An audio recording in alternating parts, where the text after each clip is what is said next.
As I saw Lake Superior for the first time, I made my way up to the Terry Fox Scenic Lookout, and there I met Zach, someone who's probably crazier than anyone you've ever met, because he decided to rollerblade across Canada.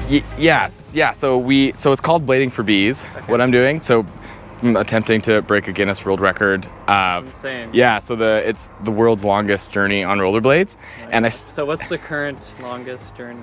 Yes. What's the record right now? Yeah, the record right now, this guy in Germany in the 80s did it. His name's Peter. There's not a lot of info on him, but the current record is 8,596 kilometers. Huh? Yeah. And you're trying to get to what? I'm trying to get to 9,000. Wow. So I just want to beat it. Like, I don't just want to beat it. I want to like beat it and get maybe. Give yourself a little leeway there. If someone tries to go over. Yeah. That distance is actually longer than Canada, right? So you're doing a little zigzag pattern.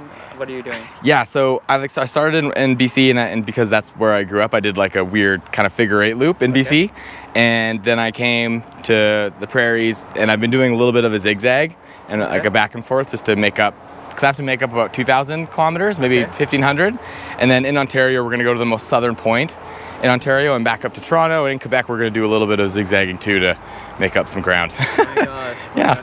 And this guy here, Terry Fox, we're here at the monument here near Thunder Bay. Legend. How did he inspire you? Oh man, well he's obviously like a Canadian like icon and hero, and I think he's like I was actually thinking about this yesterday when I was skating. I was like, there should be a movie about him. And well, he's actually from him and my dad and my grandpa are all from the same town, and my grandpa was a teacher, and he always says like he used to see Terry when he was like a kid, but I mean, I don't know if that's actually true, maybe. Yeah, it's like, oh, if he can do it, if he can do this, I can do this, especially if we got wheels and hands. Yeah, I don't think many people could do, he's special. He's so special, so unique. Yeah. How many kilometers are you doing per day? Per day I go on average about 120. So in the Rocky Mountains I was doing like 70, 90-ish a day. Was that scary going downhill? It was pretty scary. Literally what you do, you have to like wait on the side of the highway because the shoulders are so rocky sometimes, as you know. Yeah, and then in BC, and sometimes they're small, so you literally wait. You're like, okay, I think there's a big gap in traffic, and on rollerblades, a pebble will like hit your rock, and you're like, whoa. So I just like would go on the actual road and just hope no semis would come. And if like a big truck would come, I'd kind of be like half on the road. Usually I try to make eye contact with them and give them like, oh, I'm sorry, like a dumb wave, like, oh, thank you. And then hopefully they'd slow down. Have you wiped out? Yeah, so I actually, don't tell my mom this because I haven't told my mom yet because she would just cancel my whole trip. But in Alberta, I hit like a patch of dirt and I fell, and then it was like about 3 weeks ago, but I have a big scratch here and on my hip and up here. Yikes. And I fell and I actually knocked myself out. Like cold. Really? Yeah, so I went to the hospital. And I went to the hospital and I had like a CT scan and everything happened, but the doctor cleared me. He's like, okay. He was like this. He actually loved bees as well, so it was kind of perfect. He's like, and he was from Europe. I'm not exactly sure where, but this is my like horrible impression of him. He was literally like, we need to get you back on the road, Zach. It was so funny. And he's like, you need to wait 5 days, but I waited 2 days. But kind of just like flip the 5 backwards, the same difference, right?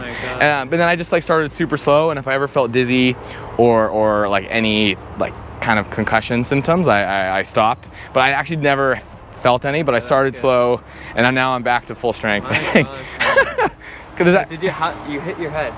Yeah, I don't remember anything, to be completely honest. I remember skating past my sister who's in the support vehicle, and then I remember waking up, or I remember being on the side of the road on the other side of the highway, sitting on a patch of grass, and I was on the phone with her.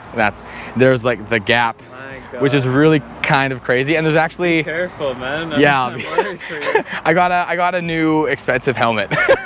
Were you wearing one at the time? I was wearing a helmet. 100%. Okay. If I wasn't, it probably would have been pretty bad, I imagine. So wear your helmets. We have a lot of like little kids following us. Or following the journey. Yeah, because so it's called the Blading for Bees. It's actually a not-for-profit that I started as well. Oh, wow. So I've been a carpenter my whole life, like building fancy custom homes for rich people, and learned so much. But I want to change my direction in life So I started this not-for-profit. So in the fall, I'm trying to like put together like a mini curriculum and programs. We're gonna go and talk to students and just get them super like fired up about like climate change and the environment.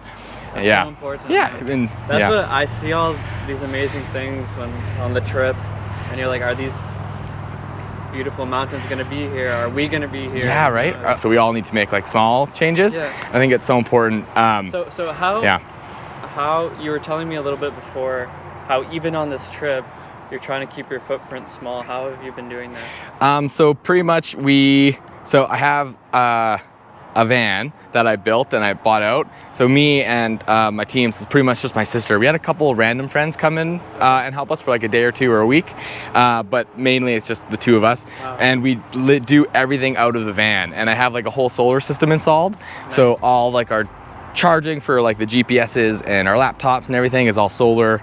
And yeah, so it's pretty sweet. So and I couldn't afford an electric van because they're like hundreds of thousands of dollars.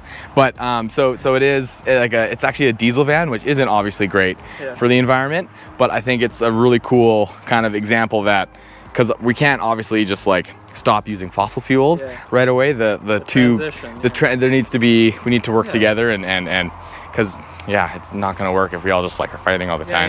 You gotta transition properly, and the end goal should be to get away from it, right? That's what we're doing, and that's what you're doing on this trip, right? Yeah, attempting to, trying to get people fired up. But yeah, I think it's cool. Yeah, it's pretty sweet. Do you think you'll be tired of rollerblading after this trip? Will you say, I'm throwing these away? Or I'll definitely be sick of like marathon rollerblading because the skates I have are kind of like speed skates. But maybe, probably for at least a few months, I'll be like, I'm gonna take a break. Yeah, me too, on the bike. I know, I was gonna I'll be like, I'll leave this in the garage for a little bit. Yeah.